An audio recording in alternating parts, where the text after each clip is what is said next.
bu leen ko kenn nettali juróom-ñaari waxtu ñaari journaliste di leen jukkil xibaaru réew mi ak bitim réew juróom-ñetti waxtu waxtaan ak ganuk salaam Sénégal juróom-ñetti waxtu bu tegalee fanweeri minute allo Sénégal di jox kàddu gi askan wi plus près de vous émission buy bég ci yéen te di leen yokk bànneex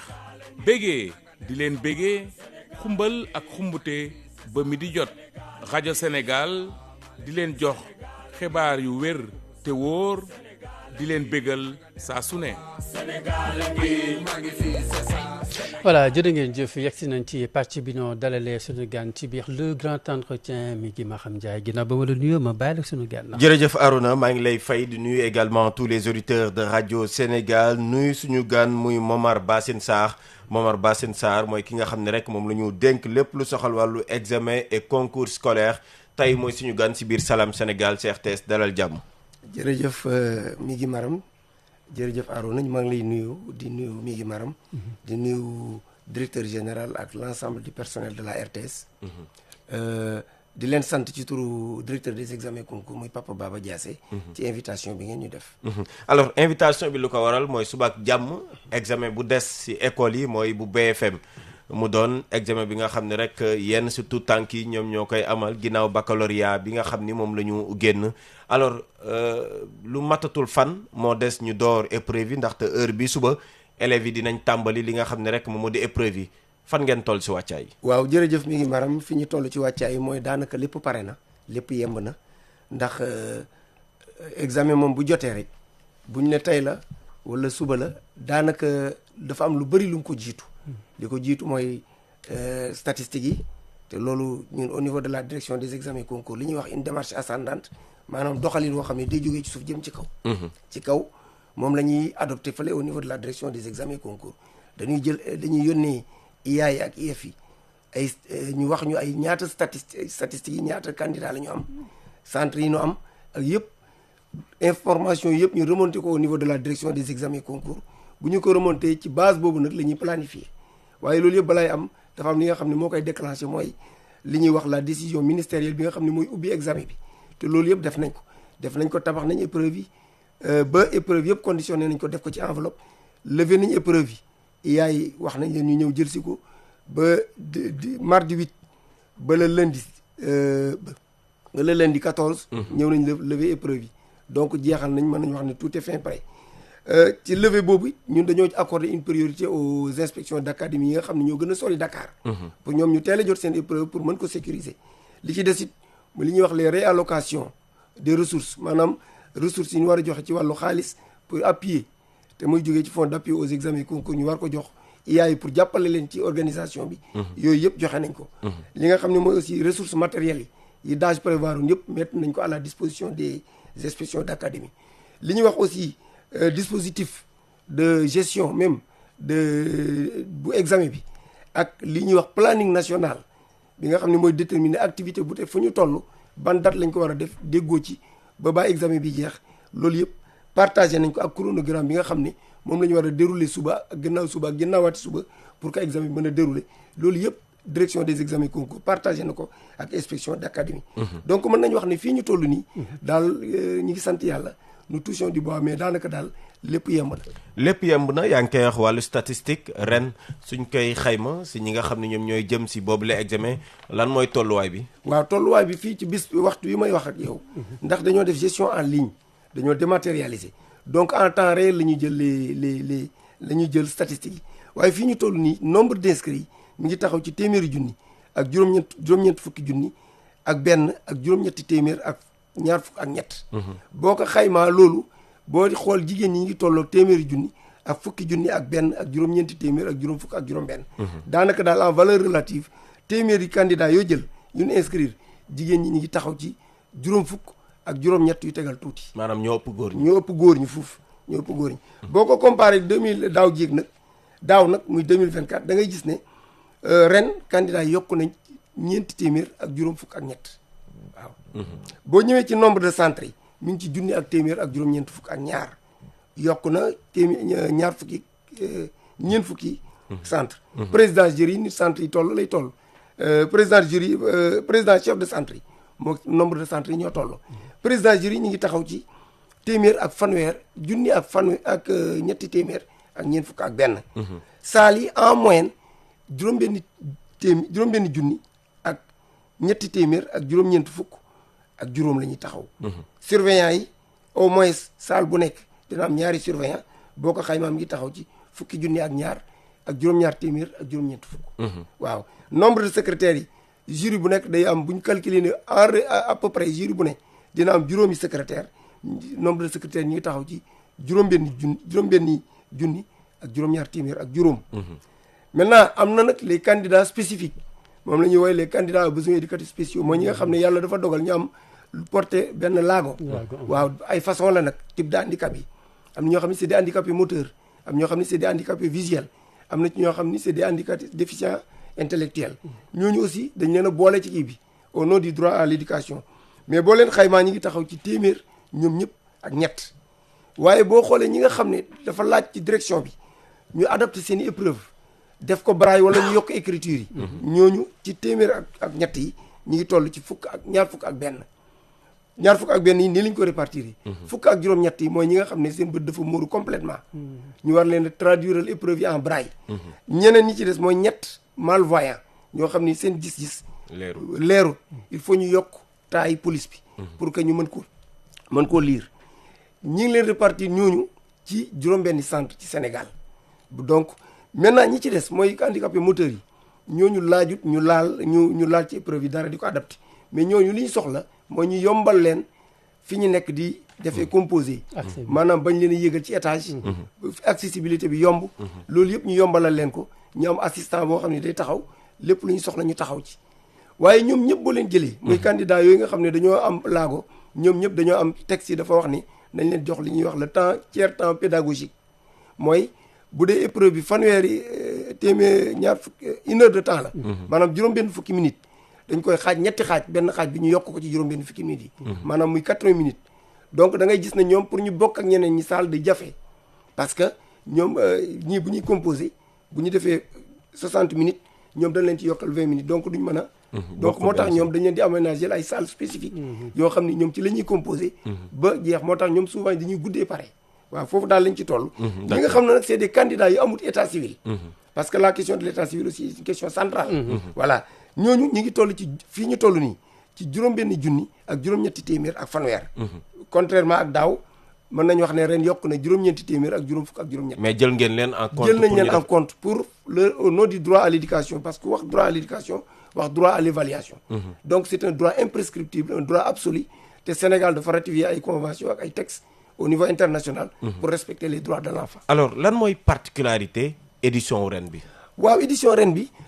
comme bu daaw bi la rek daanaka particularité mooy la digitalisation xam nga at yële passé dañu daan def li ñuy wax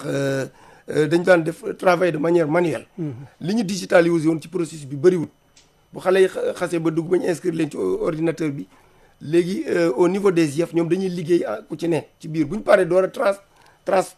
transporter base bi mu ñëw à la DICSCO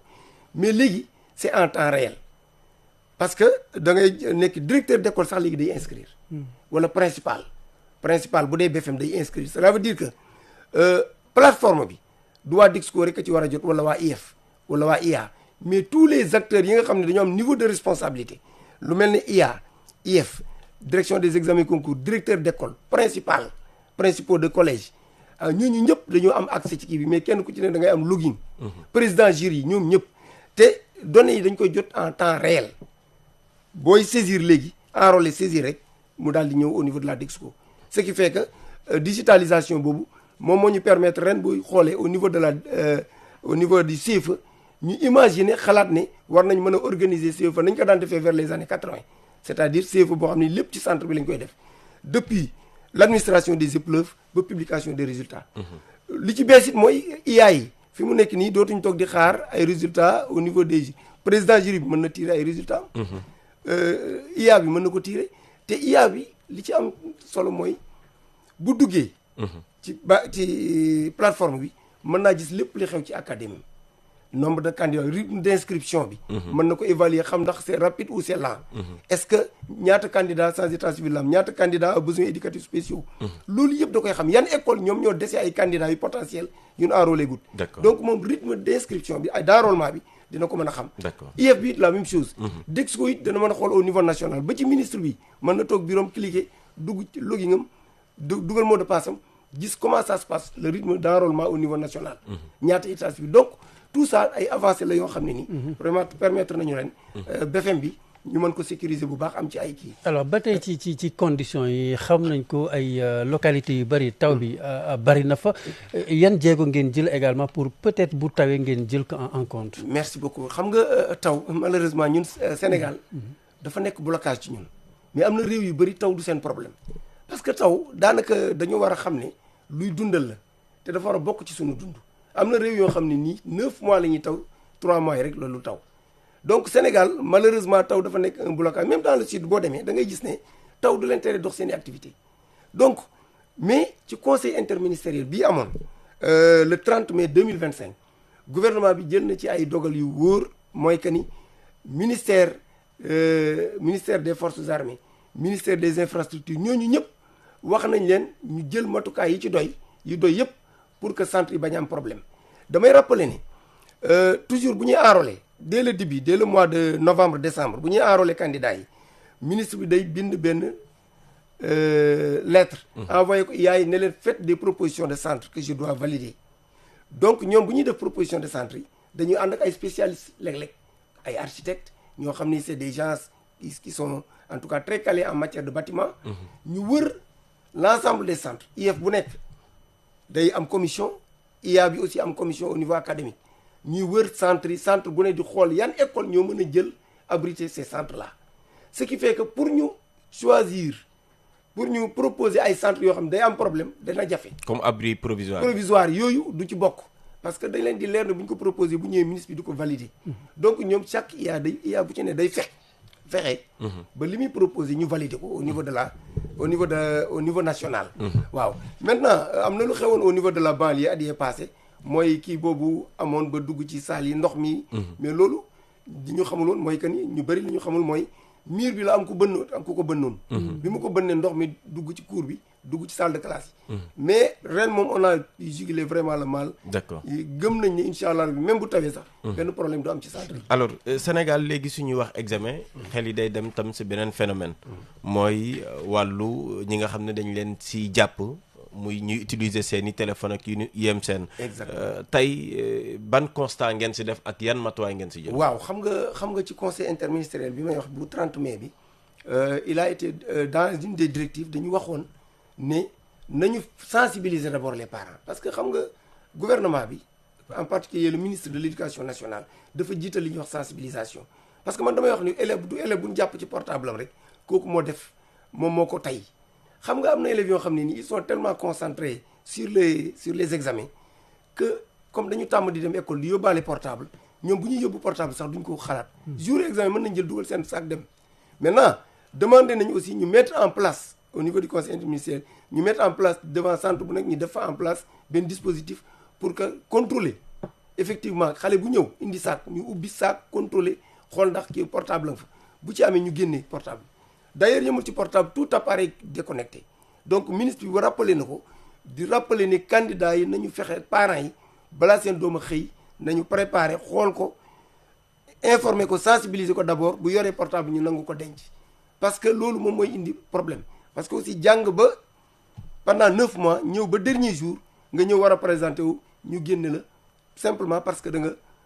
yore appareil téléphone loolu vraiment dafa métti. donc loolu disposition bi ci gouvernement bi jël daal mooy que ni centre yi bu ci benn appareil connecté jege bu mën di doon nag bu mu jege. waxuñu ñu buñ ko utiliser mais dañ ne buñ ko indi donc candidat bu ko indi buñ la arrêté disqualifié la vraiment boobaa aussi ce serait dommage mais loolu mooy yoon. waaw donc loolu daal lañ ci jël comme directive maintenant on a renforcé la sécurisation. xam ngeen ni sécurisation aussi depuis. ci tabax bi ñuy tabax épreuve yi la maanaam pour kaaraange centre yi kaaraange personnel bi kaaraange enveloppe d'épreuve yi kaaraange lépp ñu def ko ci depuis la direction des examens concours ñun dañu jël ay dispositions ba ñuy construire épreuve yi créer benn commission boo xam ne inspecteur général de l'éducation et de la formation bi nga xam ne moom mooy yore en charge l'enseignement élémentaire moom moo koy diriger. ñu tànn ci ay inspecteurs yoo chevronnés ak des personnes yoo xam ne au niveau de la DEXCO ils s'y connaissent c'était des enseignants créés en mai yoo xam ne nii xam nañ bu baax programme yi ñu daal di tabax épreuve yi bu ñu ko tabaxee ñu jël épreuve yi def prévalidation validation après ñu dem ci choix des épreuves pour gàttal rek bu ñu paree nag door a dugg nag au niveau de la DEXCO direction des examens concours pour ñu def tirage bi foofu aussi dañ fa am ñaar ba ñetti salle salle bu njëkk bi saalu tirage la épreuve yi dañ koy tirer mais ñaari nit wala ñett lu mu bëri ñoo koy def ndax épreuve yi ki koy tirer da koy gis mais ñoom c'est des gens yoo xam ne nii def nañ ci ñoom enquête ba xam ne ils sont irréprochables en matière de moralité bu ñu paree dañ koy jox beneen salle bi ñooñu ñooy mettre sous enveloppe après fermé daal di def cachet bi ñu door fab enveloppe yi fermé noonu dugal ko ci beneen enveloppe le grand groupe pour dire que tout le personnel yi gravité autour des épreuves c'est des personnes yoo xam ne dañ leen choisir suivant leur éthique et leur moralité donc bu ñu defee loolu ba pare conditionné épreuve enveloppe bi daal di ko classé ko par IA bu ñu paree nag période levée bi nag dafa am ay dispositions yoo xam ni jël nañ ko pour sécuriser les épreuves bi ci njëkk mooy l'ensemble des locaux de la DEXCO boo fa ñëwee période bii ñuy lever wala bu ñuy def tirage dañ ko sécuriser waaw du ku nekk mooy dugg du ku nekk mooy génn même les usagers on assure le service minimum pour bañ a léser yenn candidats yoo xam dañuy def yeneen concours professionnels yi ay lu mel ni eaux et forêts ak ay gendarmerie yooyu pour ñu mën a jot seen diplôme bi ci topp am na benn note de service bu ñu génne woon au niveau de la DEXCO c'est la note de service numéro 340 etc. en date du 14 mai 2025 mu couvrir la période du 15 mai au 15 juillet 2025 ñu partagé ko ak IA yi waxtaan ci ak ñoom ak l'ensemble de l'équipe pour wane def ci toutes les dispositions yi ñu jël pour que garantir foofu y a aussi des caméras de surveillance yoo xam ni mettre nañ ko en place au niveau de la DEXCO foo toll caméra bi mi ngi lay wane donc ce qui veut dire que ni y a aussi la transmission de la liste des agents académie bu ne dañu la demander bu ngeen di ñëw di lever épreuve yi na ngeen indaal agent yi ñëw yëpp na ngeen leen identifier def une note de service wax ne ñii lañ yebal bu ñu ñëwee ku nekk présenter sa carte d'identité vigile bi ak agent DEXCO bi fay toog ñu xool ci liste bi ndax sa tur a ngi fi identifier la jël sa carte d'identité bu dee chauffeur bi ñu jël permis bi dañ leen di imposer aussi oto yi ñu indi ay bâche ak ay maal bu ci ne dafa am code ñaari code benn bi chef de centre bee ko yor code secret la moom rek moo ko xam beneen président de jury bi ñu def ko ci ay enveloppe scellé ko IA bi moo koy jël téye bu ñu leen di remettre seen épreuve lors de la levée ñoom au niveau déconcentré ñu jox leen seen chef de centre ñu ne ko bii mooy sa bi kii ñu ne ko bii. kon daal fuite du am. dana jafe. dana jafe trop. parce que chaque année daal ñi ngi indi ay yu bees mobilisation ñi ngi en tout cas innover. pour permettre à vraiment au processus d'être en tout cas mieux sécurisé. d'accord alors wax nga ko li ngeen gën a bàyyi xel ci ñaari at yi bokk na ci wàllu xarala yees yi. kon remontée disons académique yi am ngeen ko. tey soo doon def xayma ren jële ci niveau bi ci li ngeen jot a am fan la toll sa gis-gis. li ñu jot a am ci wàllu li ñu jot a liggéey. waaw non remonte maanaam niveau élèves yi. waaw remonté yi ngeen jot ci kii yu ñu jot a def composition yeeg yu ni mel fan la toll. voilà non xam nga loolu c'est kooku enseignement élémentaire ñoo koy gérer. mooy la direction de l'enseignement élémentaire ñoom ñooy occupé wu des apprentissages mais li ñu xam daal mooy li ñu jàpp ñun au niveau de la direction des examens concours mooy que ni direction de l'enseignement élémentaire ñi ngi liggéey ñoom it liggéey bu am solo ci terrain bi de l'enseignement moyen secondaire général la bëgg a wax. ñi ngi liggéey ñoom it liggéey bu am solo ci terrain bi ñi ngi coordonné ak ñoom effectivement ren ñëpp xam nañu c'est une année vraiment calme. donc le climat social est vraiment serein donc am nañ ñun njort au niveau de la DEXCO te composition yi faar yi yëpp déroulé na normalement donc am nañ yaakaar ni ren niveau bi dana taux de réussite bi dana gën a yokk parce que daaw ñu ngi woon ci 73 94 donc ren jàpp nañ ni mën nañ passer taux boobu bu fekkee ni examen bi jaar na ci yoon. te am nañ njortu lu rafet ni dina jaar ci yoon. parce que ba léegi amul benn problème bu ñu signalé bu nga xam ni war na mën a indi ay jeexe jaaxa wala ay problème alors ñi ngi jëm kon si suba ak jàmm. soo amoon ay recommandations yu fortes. lan lay doon si pàcc yi seq examen bi yëpp. très bien recommandation bi ci njëkk mi ngi jëm ci parents d'élèves yi ak élèves yi vraiment ñu jàppale ñu bu baax jàppale gouvernement bi jàppale ministre bi jàppale direction des examens concours ak les acteurs du niveau déconcentré ñu bañ a indi téléphone. parce que téléphone moom boo ko indi bu ñu la disqualifié c'est fini donc li ñuy ñaan mooy vraiment nañu góorgóorlu fexe daal ba bu ñu ko indi parce que loolu day yàq processus. beneen bi ci topp ñu ngi demander surveillants yi enseignants yi vraiment ñoom it nañu respecter toutes les instructions yi DEXCO joxe am na ay textes yu ñu fi joxe instruction par rapport surtout ak surveillance bi di surveiller yore téléphone di wuyu wala yore journal yooyu yëpp dañ ko tere te ñu ngi demander président jury ñu taxaw ci bu baax a baax di contrôler centre superviser ko xool bu baax salle bu ñu ci gis un surveillant muy surveiller ba noppi di téléphoner wala di régler yeneen i problèmes yoo xam ni ça n'a rien à voir avec l'examen vraiment ñu jéem ko changer génne ko foofu indi keneen loolu lu am solo la parce que day yàq processus bi beneen point bi aussi mooy les présidents de jury ñu wax leen ñu def ndànk bu ñuy ubbi enveloppe yi parce que li ñu leen jox comme instruction mooy enveloppe bi boo ko génnee na commission bi yëpp taxaw surveillant yi taxaw secrétaire yi taxaw ñëpp taxaw bu ñu taxaw nga génne enveloppe bi am na mention yëpp nga wane ko ñu xool lire li ci nekk ñu ne lii épreuve d'histoire la et de géographie ba ñëpp lire ko ñu xool heure bi horaire bi comparé ko ak chronogramme bi gis ne lii bii la ñu war a ubbi ñu ubbi ko il arrive parfois que des présidents de jury ñëw rek yaakaar ne bii moo war a génn ñu génn rek ubbi en solo loolu yëpp dañ leen koy recommander vraiment ñu respecter les instructions ñu xam ne aussi au niveau de l'enveloppe dafa am code QR avec la digitalisation code QR bi boo jëloon tey sa portable nga scanner léegi xool dana la wax épreuve bi enveloppe bi li ci nekk yëpp mais du la won li ci biir épreuve bi mais dana la wax enveloppe lan la ban épreuve la ban heure la ñu ko war a administrer et cetera ak ban centre la dara yooyu yëpp dafa am solo donc ñu bàyyi ko xel bu baax a baax a baax loolu danañu permettre ñu kii li ci des nag ñi ngi ñaan yàlla aussi affaire bi déroulé ci jàmm comme ni ko ministère des forces armées les forces de défense et de sécurité ak ministère de l'intérieur daan defee mettre nañu à disposition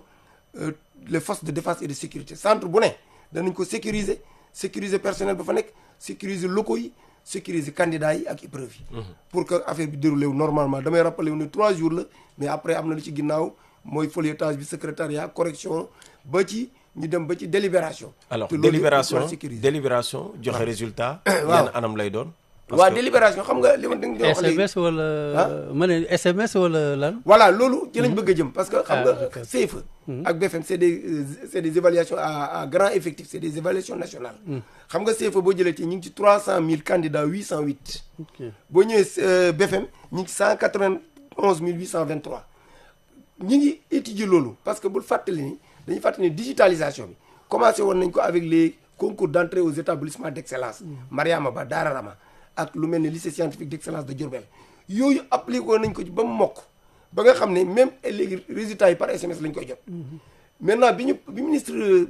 Moustapha Mamba Guirassy ñëwee mu ne nañ passé à l'échelle bi ñu passé à l'échelle on a vu que daaw presque avantage yi mu ñu jox dafa bëri lool xaw ma sax ndax danañ ko fi mën a wax ou pas mais avantage yi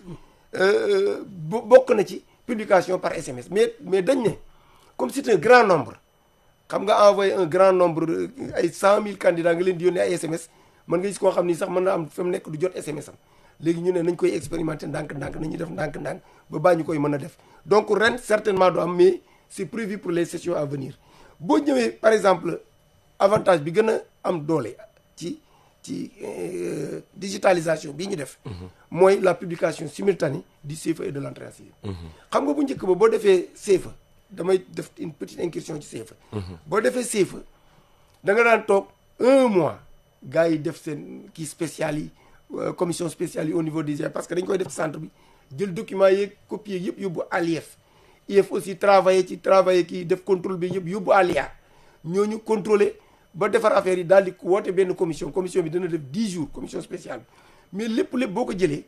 ci 1 mois la ñuy publier résultats yi au niveau des équipes damay rappeler ne CFEE ñoom ñoo koy publier IA yi bu ñu ko publier ba pare comme c'était pas en ligne ñu jëlaat documents yi ak bases yeeg yëpp indi à la DEXCO ñun au niveau de la DEXCO par exemple pour le CFEE chaque année on avait près de 4 millions de notes à contrôler note par note à contrôler par des agents qui se tournent autour d'une vingtaine ñu contrôler presque pendant 1 mois bu ñu contrôler ba pare daal di croiser les données def tout après door a woote convoquer la commission de délibération ñu délibérer entrée en sixième ce qui fait que boo ko seetloo danañ perdre 2 mois à 2 mois et demi moom moo daan waral parfois concours d'excellence Mariama Ba ak Daara Rama yooyu mu difficile pour ñu teel a génn résultat yi. parents yi dañu taxaw dañu daan pare juste rek école ubbi. entrée en sixième léegi nag Mariama Ba école dina ubbi ba daan na ubbi mais léegi publication simultanée la léegi boo xoolee avec l'expérimentation qu'on a faite à Dakar sur le CFA dans le centre 9 jours la durée résultat yi génn. ren daaw on a publié simultanément entrée en sixième ak CFA te 1 mois rek lañ perdre. donc 2 mois et demi on a gagné 1 mois et demi. te déwén ni ko directive conseil interministériel bi waxee incha allah rabi dañu bëgg comme expérimentation bi ñu doon def Dakar pour le CFA dañu bëgg a passer à l'échelle pour généraliser ko. donc déwén mën nañ jàpp ne. bu ñu defoon par exemple CFA en 9 jours on peut gagner. on peut donner les résultats. D'accord. Voilà. Il y a aussi la fiabilité des résultats. Pour le BFM, par exemple, ku saisir contradictoire bi am candidat bu ne dana le saisir 2 à 4 fois sa note. Et bu ñu ko capté ci plateforme bi s'il y a un écart tout de suite plateforme qui est en rouge. D'accord. Ce qui fait qu'il y a fiabilité vraiment dans les... D'accord, merci beaucoup. C'est Momar Bassine Sarr, notre invité. Il est le patron de la division des examens et concours scolaires. Alors, nous sommes à la veille du BFM. Comment se présente la situation globale de l'organisation de cet examen cette année? Merci beaucoup, monsieur Migui Maram. Actuellement, je dois dire que tout est fin prêt. Toutes les dispositions ont été prises au niveau du ministère de l'Éducation nationale. Il y a tout un processus derrière. Mais si nous en arrivons à la fin, au dernier tournant, nous avons déjà procédé à la levée des épreuves. La levée s'est terminée avant-hier, c'est-à-dire le lundi. Hier. C'était du 8 au 14. Ça fait 8 jours. Mais nous avons accordé une préférence aux régions, aux IA, qui sont plus éloignées de Dakar, pour leur permettre de sécuriser à temps les épreuves. Nous avons aussi procédé à la réallocation des ressources issues du fonds d'appui aux examens et concours. Donc ces ressources-là ont été réallouées aux différentes académies et aux différentes inspections de l'éducation et de la formation pour leur permettre de pouvoir organiser correctement l'examen du BFM. Maintenant, cette réallocation aussi est faite au prorata de l'effectif des IA. Selon la taille de l'IA, le nombre de candidats, c'est au prorata donc de ce nombre de candidats que les réallocations. Oui, en termes de statistiques, qu'est-ce que nous Maintenant, en termes de statistiques, à l'heure actuelle, le nombre d'inscrits est de 191 823, dont 111 956 filles, soit en valeur relative 58,36%. Pour les candidats à besoins éducatifs spéciaux, nous avons, pour le nombre de centres d'abord, nous avons 1192 centres et nous en avons autant pour les chefs de centre. Le nombre de présidents de jury, c'est 1341. Le nombre de salles en moyenne est de 6395. Le nombre de surveillants, au moins, si nous considérons qu'au niveau de chaque salle, il y a au moins 2 surveillants, le nombre de surveillants donc est de 12 790. Et le nombre de secrétaires, à raison de 5 secrétaires par jury, c'est de 6 705. Maintenant, pour les candidats en situation de handicap, au total, tout type de handicap confondu, ils sont au nombre de 103. Mais si nous prenons les déficients visuels, dont on doit, en tout cas pour lesquels on doit adapter les épreuves en braille